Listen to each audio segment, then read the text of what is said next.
In terms of expectations then, between trustees and insurers, start from maybe the insurer's side first, post-transaction, get what you expect of that relationship. Yeah, sure. I guess from our perspective, going back to the concept that the transaction's been signed, the assets are either have transferred or in the process of transferring. Our expectation is that we put the same amount of vigour and effort into the next 6, 12 months, whatever it takes, as we all did getting to the transaction in the first place. And I think that there has been in the past a real trend of, the insurers, a couple of sales guys come out, very focused on getting the contract and the deal done, and then when the dust settles and the sun comes up in the morning, actually they're nowhere to be seen, and there's very little interest in what happens next, and you've got your mismatching cash flows and your data all over the place, and you can't get a straight answer out of the insurer. And our philosophy is very much that actually we want the trustees to be happy at the end of the transition process, be that a buy-in or a buyout, as they were on the day that they signed and took out those liabilities from the scheme, and that's really our expectations going in it. And frankly, my team look after that transition process, and one of our key success factors is at the end of it, the trustees are willing to be a referee for the next scheme that we insure. And touch wood to date, every single scheme that we've transacted with, a trustee is willing to provide a reference for us for another one. Richard, from a trustee perspective? I'm glad that's the way you operate, because that's exactly what we expect. The trick is making sure that you can get that delivered. Yeah. But the interesting point there, of course, is that it's your investment advisors who are like to say, well, I suggest you get quotes from A, B and C. They may not have heard of some of your company. I mean, I say them. It doesn't figure in the most well-known. It could be very good. Getting your name round investment advisors could be crucial in that context. I'd be disappointed if they hadn't have heard of us. Well, I don't recall them offering you, so I'm assuming that they may have considered you, and you may have given them a price indication which put you out of the market. I have no idea, but they went for names which I recognise, whereas as not a pension professional, I hadn't heard of you until I was invited here today. So you can see what comes back to investment advisors. Maybe one for Dominic to comment on.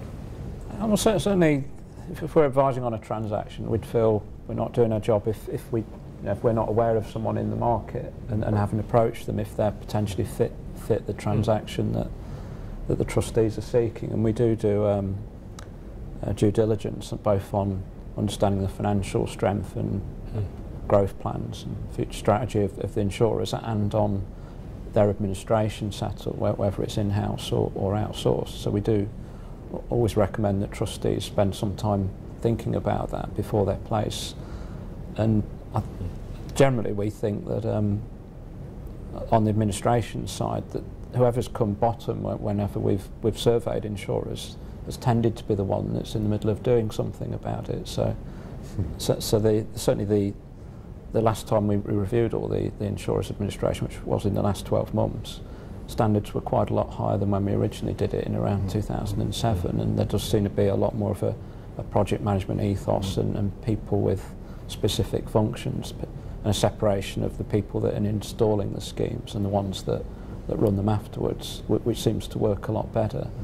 And there's changes going on at one of the insurers in the market to keep up, so it is a moving target, but for the better.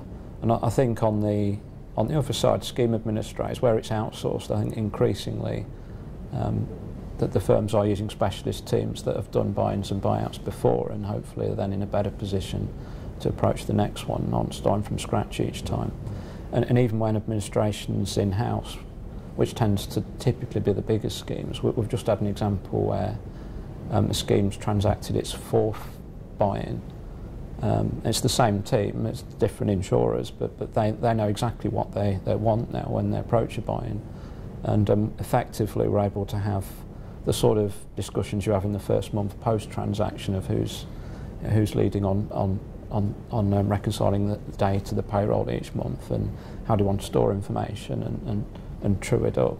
They were able to have those discussions before the transaction had even happened. So they're already up and running, but by the day the assets were paid to the insurer. So I think standards are improving on that, just from people getting a lot more familiar with the processes.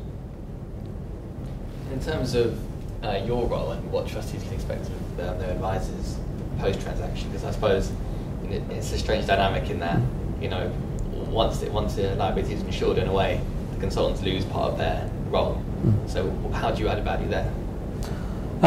I think if it's a full scheme buyout, your role clearly is finite, and there's no point. What you absolutely don't want the advisor doing is trying to make it less finite than it absolutely needs to be, so, which isn't going to help anybody. Or it could help the consultant. Well, it could do in the short term, but I don't think he'll do much further out. So I think consultancy firms have got a wider issue that, you know, that the roles that people need to do will change over time. There's more focus on creating specialists that are used to, and bulk annuities is just one example, but are used to doing particular things rather than trying to be jack of all trades.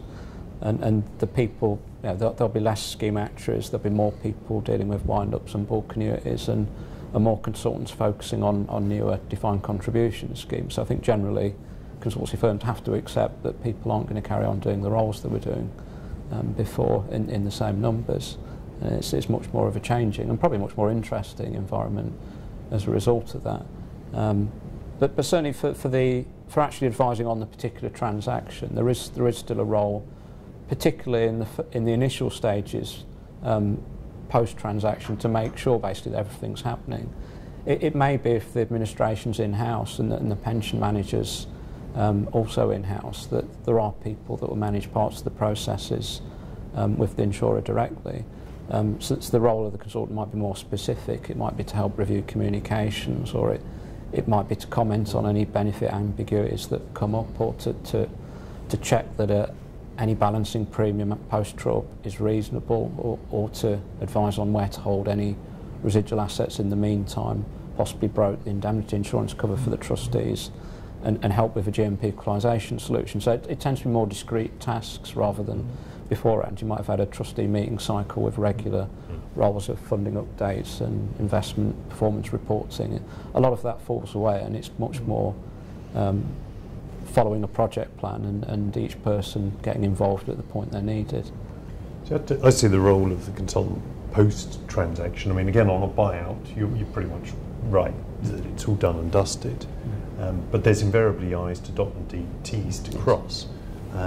So once the champagne's gone down, it's the responsibility of the consultant to help dampen the enthusiasm of the trustees and the employer, and make sure that they don't forget to dot every I and cross every T, because otherwise the liability can live on if you miss some of these minor details.